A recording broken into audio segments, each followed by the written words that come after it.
Hello, Cahaba Park family, and a very Merry Christmas. And I really mean that from my heart.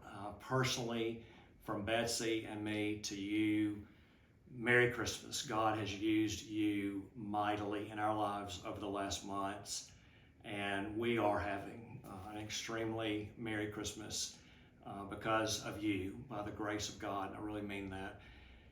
We're going to end the year well, Lord willing. We have Christmas Eve services, 8:30 and 10. Don't forget that. 2 services in the morning of Christmas Eve.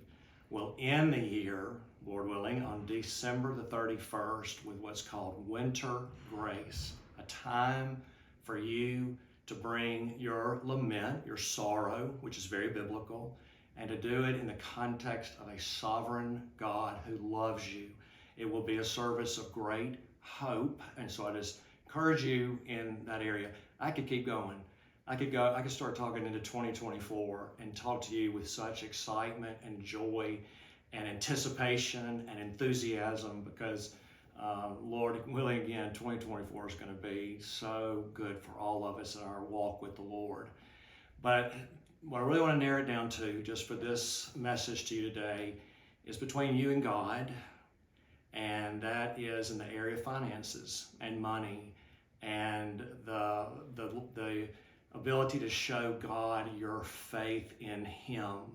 So it's not a sales pitch. You'll never hear that from me. It's not a sales pitch.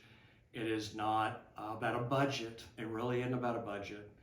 That's man-made. It is not about year-end giving even. It's about you and me sitting down and praying and discerning what does God want me to give to the local church, which is, by the way, the most important gift you give. No matter who else you support, the local church comes first. And in my opinion, it ought to be 10% of your gross to the church. Everything I'm trying to tell you, I believe, is biblical. I believe it's what brings you joy. I say this to you. That's why I can say it with such happiness and joy and not feel that I'm manipulating you, is because as a pastor, I know that's how you're going to be blessed. I know that your faith is going to grow. And I just encourage you to do that, to consider what would it look like as a floor, not a ceiling, a floor of 10% of my gross increase to the Lord, even to the local church. I preached on it on November 19, and I know not everybody was there.